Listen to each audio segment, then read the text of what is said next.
Bonjour Amara. Oui, bonjour Benjamin. Aujourd'hui, nous avons le plaisir d'écouter Élodie et Manon.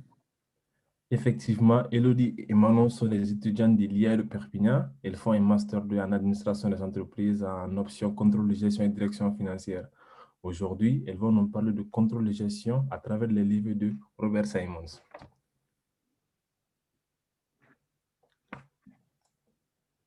À l'heure actuelle, les managers sont confrontés à un problème fondamental: exercer un contrôle adéquat au sein d'organisations qui exigent flexibilité, innovation et créativité.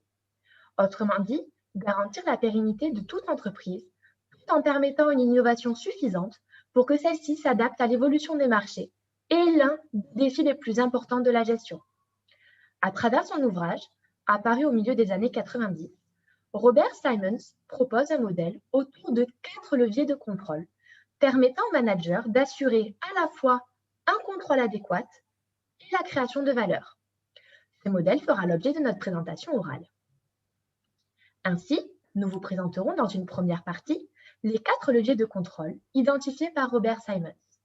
Ensuite, nous mettrons en exergue la notion d'équilibre autour de ces 4 leviers de contrôle. Et, en dernier lieu, nous énoncerons un certain nombre de limites relatives à ce modèle. Comme nous l'avons déjà mentionné en introduction, les leviers de contrôle de Robert Simon sont au nombre de 4: le système de croyance, le système de limite, le système de contrôle interactif et le système de contrôle diagnostique. Tout d'abord, le système de croyance correspond à un ensemble de définitions organisationnelles que les dirigeants communiquent formellement afin de fournir un but et de créer du sens pour l'ensemble de l'organisation. Autrement dit, le système de croyance sera chargé de communiquer des informations sur les valeurs fondamentales de l'entreprise. Ces éléments sont communiqués via des documents tels que le code éthique ou encore la charte d'entreprise.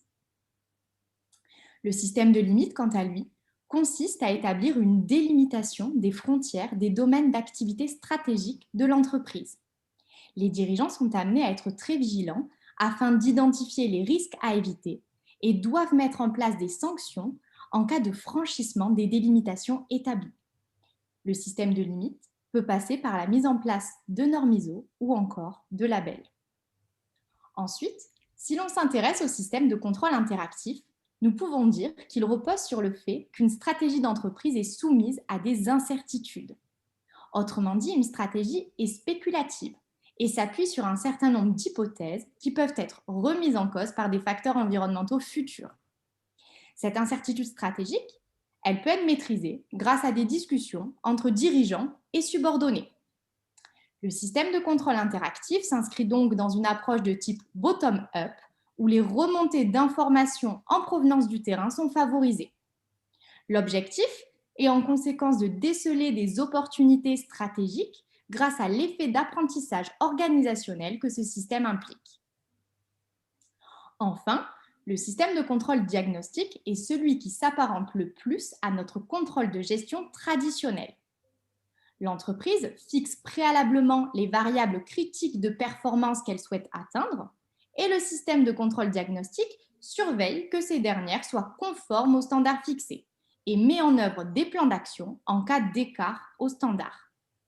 Il s'inscrit dans une approche de type top-down, contrairement au système de contrôle interactif, selon laquelle les dirigeants influencent les parties prenantes internes pour mettre en place les stratégies d'entreprise. Le système de contrôle diagnostique utilise des outils tels que les budgets ou encore le balance scorecard.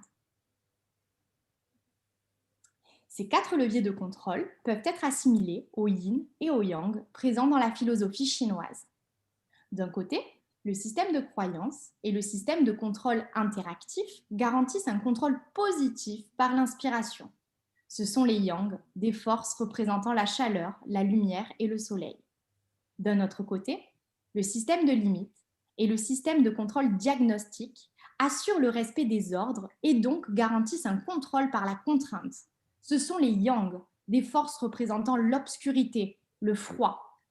Tout comme la fusion entre le yin et le yang a créé le monde tel que nous le connaissons aujourd'hui, le juste équilibre entre les 4 leviers de contrôle de Robert Simons permet de contrôler efficacement la stratégie d'entreprise. Je vais donc passer la parole à Manon, qui va mettre en exergue cette notion d'équilibre. Le modèle des leviers de contrôle de Robert Simons opère une double opposition.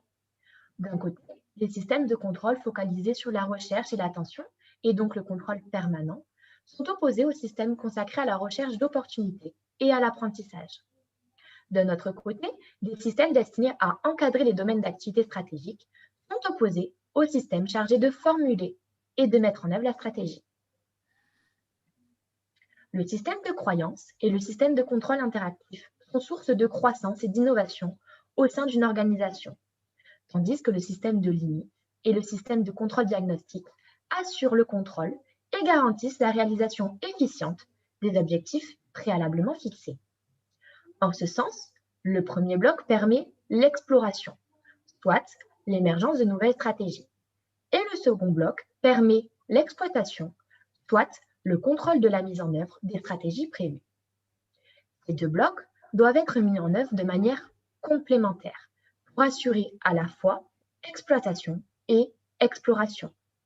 De plus, l'équilibre entre ces 4 leviers de contrôle permettrait de transformer les tensions entre croissance et contrôle, mais aussi entre innovation et efficience, en une croissance rentable, garantissant la pérennité de l'entreprise. Au sens de Simons, la notion d'équilibre entre les différents systèmes de contrôle est donc essentielle au sein des organisations. À titre d'exemple, les effets des avantages liés à la mise en œuvre des systèmes interactifs pourraient ne pas se faire ressentir si l'organisation instaure un contrôle diagnostique excessif. Il est toutefois nécessaire de préciser que l'équilibre entre ces systèmes n'implique pas nécessairement un poids égal entre eux. Chaque entreprise, selon son contexte, doit trouver le juste milieu qui lui correspond pour contrôler efficacement la stratégie. De manière non exhaustive, nous allons vous présenter 3 limites relatives à ce modèle. Premièrement, Simons n'explicite pas suffisamment le contrôle interactif, contrairement au contrôle diagnostique qui, lui, repose sur des outils précis. Cette imprécision est due, selon Angèle Renaud, à un manque d'informations sur la façon dont les entreprises doivent mettre en œuvre ce système perçu comme étant informel. Deuxièmement, Simons base l'approche interactive sur des processus verticaux.